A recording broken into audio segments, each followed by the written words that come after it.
जय हिंद दोस्तों, कैसे हो आप लोग। आशा करता हूँ आप लोग अच्छे होंगे। जैसा कि ये आप जो स्क्रीन पर देख रहे हो, यह पेपर यूपी पुलिस एसआई का प्रीवियस ईयर का पेपर है।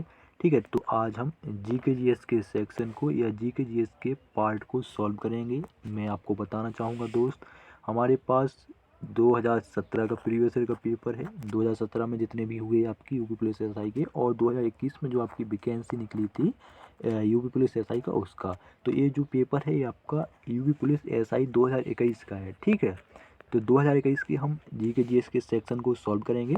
और आप सभी को पता है कि यूपी पुलिस से एसआई का वैकेंसी बहुत ही जल्द आने वाला है।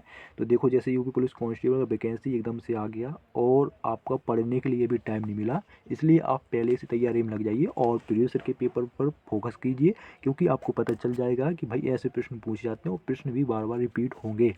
और देखो, यूपी पुलिस एसआई में हिंदी और यूपी पुलिस एसआई में और यूपी पुलिस कांस्टेबल में जो हिंदी है वो बिल्कुल आपकी सेम है, कोई अंतर नहीं, थोड़ा 19-20 का अंतर है, खुद आप देख लीजिएगा। तो देखो, UP police constable UP SI के मैं प्रीवियस ईयर के पेपर सॉल्व करवा रहा हूँ। आप ज़रूर देखें मेरे चैनल पर जाकर। ठीक है, और आपका अगर आप आरपीएफ की तैयारी कर रहे हैं, railway police RPF railway protection force की, तो उसके भी प्रीवियस ईयर के पेपर एसआई के कांस्टेबल के भी हैं, तो आप उसके भी देख सकते हैं। एसएससी स्टेनोग्राफर सीपीयू सभी के मैं सॉल्व करवा रहा हूँ, तो आप ज़रूर देखें, आपके लिए बहुत ही हेल्पफुल रहेंगे, बेनिफिट रहेंगे। तो चलिए दोस्तों, वीडियो स्टार्ट करते हैं। ठीक है, ये यूपीएसआई का प्रीवियस ईयर का पेपर है, ये देख लो आपका। Basic law, constitution and general knowledge, basic law constitution and general knowledge. ठीक है, तो ये रहा आपका पहला प्रश्न। क्वेश्चन नंबर 1 है, रुक जाओ एक मिनट से, यहाँ से सही। राज्यसभा के सदस्य के रूप में चुने जाने के लिए किसी व्यक्ति की न्यूनतम आयु कितनी होनी चाहिए। तो भैया, राज्यसभा का अगर आपको सदस्य बनना है तो इसके लिए आपकी उम्र जो होना चाहिए वो 30 साल होना चाहिए। ठीक है, अगला देखो, अगला प्रश्न है और बहुत ही आसान प्रश्न है। कंप्यूटर शब्दावली में 1 गीगाबाइट के समान है। तो भाई साहब, 1 गीगाबाइट में कितना होता है। गीगाबाइट मतलब जीबी। ठीक है, जीबी को हम गीगाबाइट कहते हैं, एमबी को मेगाबाइट कहते हैं। तो एक जीबी में कितनी एमबी होती है, 1024 एमबी होती है। कितनी होती है, 1024 एमबी होती है। और एक एमबी में कितनी केबी होती है, तो आपका 1024 केबी होती है, किलोबाइट्स यानी केबी। ठीक है, 1024 सभी में होती है। तो देखो, जीबी में एमबी होती है, एमबी में केबी होती है, केबी में बिट्स होती है। ठीक है, अगला, ये वाला थोड़ा कर लेना, ये वाला छोड़ देते हैं। अगला देखो, यहाँ से छोटा भी कर लेते हैं, थोड़ा अच्छे से आपको दिख जाएगा। हाँ, यहाँ से देखो, भारत का केंद्रीय चिड़ियाघर प्राधिकरण सेंट्रल जू अथॉरिटी की स्थापना वर्ष डैश में की थी। तो भैया, 1992 में की गई थी इसकी स्थापना। ठीक, ऑप्शन सी बिल्कुल सही। अगला, सीआरपीसी की धारा डैश के अनुसार एक थाने के प्रभारी अधिकारी का कर्तव्य मौखिक रूप से दी गई प्रत्येक जानकारी का रिकॉर्ड रखना तथा एफआईआर तैयार करना। तो कौन सी सीआरपीसी की धारा, 154 के तहत। ठीक है, ये प्रश्न है। ठीक है, यूपीएससी में पूछे गए, निश्चिंत रहिए आप। अगला प्रश्न, माल्थस का जनसंख्या सिद्धांत किस अवधारणा पर आधारित है। तो किस पर है, ज्यामितीय जनसंख्या वृद्धि और अंगगणितीय वृद्धि आपूर्ति वृद्धि, अंगगणितीय खाद्य आपूर्ति वृद्धि पर। ठीक है, अगला, राष्ट्रीय सुरक्षा अधिनियम के तहत गठित सलाहकार बोर्ड द्वारा अपनाई जाने वाली प्रक्रिया अधिनियम की धारा डैश में पाई जाती है। तो कौन सी धारा में पाई जाती है, अधिनियम की धारा 11 में पाई जाती है। ऑप्शन ए बिल्कुल सही होगा। अगला देखो, तो भाई साहब, इसमें आपका कॉन्स्टिट्यूशनल जो आपका लॉ है वहाँ से प्रश्न पूछे जाते हैं काफ़ी। किस संवैधानिक संशोधन अधिनियम में शहरी स्थानीय शासन से संबंधित संवैधानिक प्रावधान किए गए थे। तो कौन सा संविधान संशोधन था, 74वां संविधान संशोधन अधिनियम 1992 था। ठीक, ऑप्शन ए बिल्कुल सही। थोड़े स्पीड में करते हैं क्योंकि प्रश्न में जीके जीएस का तो ज़्यादा उतना। भारत में सर्वोच्च न्यायालय के न्यायाधीशों, भारत के मुख्य न्यायाधीश सहित की अधिकतम संभावित संख्या कितनी होती है। कितनी होती है 34। एक कई एग्जाम में पूछा गया, इम्पोर्टेंट है, नोट कर लो। ठीक। पृथ्वी के क्षोभ मंडल में सबसे प्रचुर गैस कौन सी है? नाइट्रोजन है। ठीक है, कौन सी है? नाइट्रोजन है। ठीक है, सबसे ज़्यादा वैसे भी नाइट्रोजन ही है। ऑक्सीजन 21% है और नाइट्रोजन 78% थी हमारे ज़माने में। तो अभी भी होगी, थोड़ा बढ़ गई घट गई हो, जितना भी हो। कार्बन डाइऑक्साइड 0.07% है शायद। ठीक है। भारतीय संविधान का कौन सा अनुच्छेद बिना हथियार के शांतिपूर्ण रूप एकत्रित होने के अधिकार से संबंधित है? कौन सा अनुच्छेद? अनुच्छेद बी। कौन सा? अनुच्छेद 1 बी। ठीक है, अनुच्छेद 1 बी। और अनुच्छेद जो 18 है वो उपाधियों का अंत है और अनुच्छेद जो 17 है वो अस्पृश्यता से संबंधित है। ठीक। भारत में किस राज्य सरकार ने सूचना का अधिकार अधिनियम 2005 के तहत सरकारी कार्यालयों और प्राधिकरणों के बारे में जानकारी प्रदान करने के लिए जन सूचना पोर्टल बनाया? तो कहाँ पर सबसे पहले? तो भाई साहब सबसे पहले राजस्थान में। ठीक है, जो हम ये RTI लगा देते हैं ना, वही है ये। अगला, नेशनल स्टॉक एक्सचेंज की स्थापना किस जाओ गलत पढ़ रहे। नेशनल स्टॉक एक्सचेंज की स्थापना के लिए किस समिति द्वारा अनुशंसा की गई थी? तो किस समिति? फेरवानी समिति। अगला प्रश्न, निम्नलिखित में से किस रोग में लाल ग्रंथियों की सूजन के लक्षण दिखते हैं? तो किसमें? कंठमाला में। ठीक है, कंठमाला मतलब गलगंड रोग। गलगंड रोग, अच्छा नाम है यार। ठीक है भाई, इसको ये प्रश्न है, मानव अधिकार संरक्षण अधिनियम में डैश के लिए प्रावधान दिया गया है? किसके लिए? राष्ट्रीय मानवाधिकार आयोग के लिए पहला, दूसरा राज्य मानव अधिकार आयोग के लिए और तीसरा मानवाधिकार न्यायालय के लिए। ठीक है, ये आपके 3 है, पहला और दूसरा और चौथा, ABD। ठीक, तो आप एक देख सकते हो UPSI में ऐसे प्रश्न पूछे जाते हैं। डैश के मामले में सर्वोच्च न्यायालय के 6.5 के निर्णय द्वारा यह निर्धारित किया गया था कि विधायिका के पास मौलिक अधिकारों को समाप्त या सीमित करने के, यहाँ से कट गया, करने के लिए प्रश्न ही वहाँ से गायब हो गया।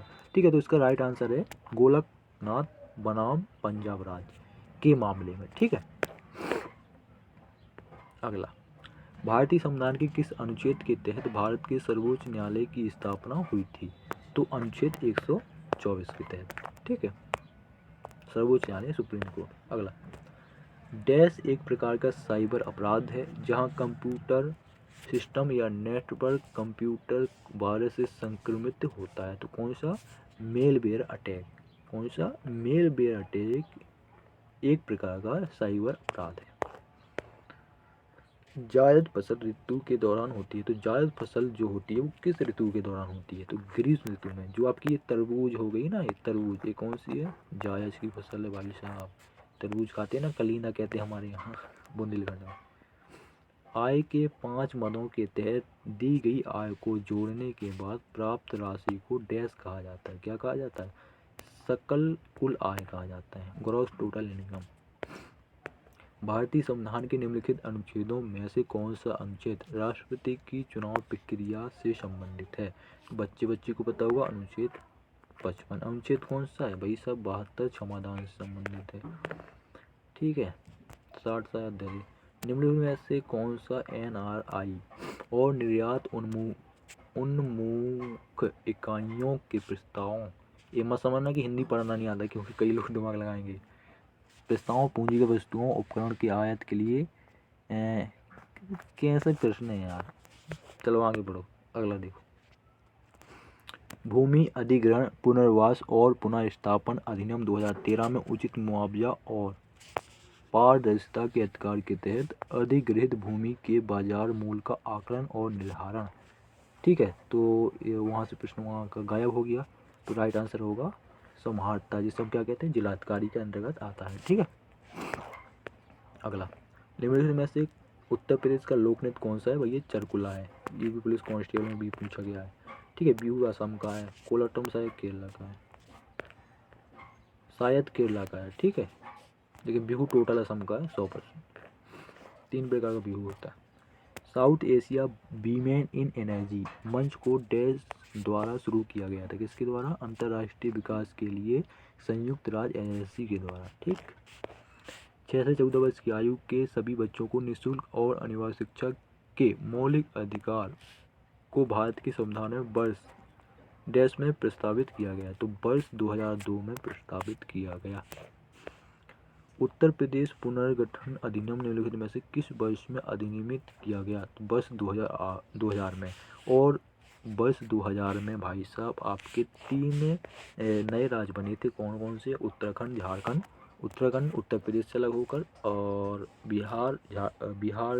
झारखंड बिहार से अलग होकर, और छत्तीसगढ़ मध्य प्रदेश से अलग होकर। भारतीय संविधान का 1 तारीख को, 9 तारीख को, 15 तारीख को, ये 3 राज्य अलग हुए थे। ठीक। नवंबर में 1 नवंबर, 15 नवंबर और 8 नवंबर में ये 3 राज्य अलग हुए थे। भारतीय संविधान का निम्नलिखित में से कौन सा अनुच्छेद राष्ट्रीय आपातकाल से संबंधित है? 352। ठीक है, 352। और ये जो 356 है ये आपका राष्ट्रपति शासन से है शायद। ठीक है, राष्ट्रपति शासन, राष्ट्रीय आपातकाल, यार ये 356 राष्ट्रपति शासन ही है शायद। ठीक है, राष्ट्रपति शासन, ध्यान नहीं आ रहा। राष्ट्रीय आपातकाल, राष्ट्रीय वही से है, राष्ट्रपति शासन से होगा। निम्नलिखित में से किसी राज्य मानव अधिकार आयोग के अध्यक्ष या किसी अन्य सदस्य को हटाने का अधिकार प्राप्त है? किसको? भारत के राष्ट्रपति को। भैया ये किंग है। किंग तो वैसे मतलब इनके हस्ताक्षर के बिना कुछ नहीं होता, इनके हस्ताक्षर चाहिए, लेकिन किंग तो भाई प्रधानमंत्री होता है। ठीक है, लेकिन प्रथम नागरिक राष्ट्रपति होता है। भारतीय क्रांतिकारियों द्वारा गदर विद्रोही पार्टी की स्थापना कहाँ की गई? यूएसए अमेरिका में की गई। ये भी इम्पोर्टेंट प्रश्न है। ठीक है, ये प्रश्न थोड़ा कर लेना। अगला, सक्रिय ज्वालामुखी की मौजूदगी के कारण निम्नलिखित में से किस क्षेत्र को रिम ऑफ फायर कहा जाता है? तो भैया प्रशांत के रिम को कहा जाता है। अगला, गोलाकार दर्पण की परावर्तक सतह के केंद्र को कहा जाता है? ध्रुव। ठीक। जैविक हथियारों पर समझौता किस वर्ष में लागू किया गया था? 1975। राज्य लोक सेवा आयोग यूपीपीएससी के अध्यक्ष और अन्य सदस्यों की नियुक्ति कौन करता है? राज्यपाल करता है। ठीक है, और जो यूपीएससी जैसे कि स्टेट का यूपीपीएससी हो गया, मतलब पीसीएस, मतलब स्टेट पब्लिक सर्विस कमीशन, तो इसके लिए आपका राज्यपाल करता है, और जो यूपीएससी होता है उसका राष्ट्रपति करता है। ठीक है। हरियर और बुक्का भाइयों ने किस वर्ष में विजयनगर साम्राज्य की स्थापना की? 1336 में। भारत में निम्नलिखित में से कौन सा सर्वोच्च है? तो भैया संविधान सर्वोच्च है। कौन सा? संविधान। ठीक है, अब जैसे उच्चतम न्यायालय ले दिया सुप्रीम कोर्ट, तो सुप्रीम कोर्ट किससे चलता है भाई? संविधान से चलता है।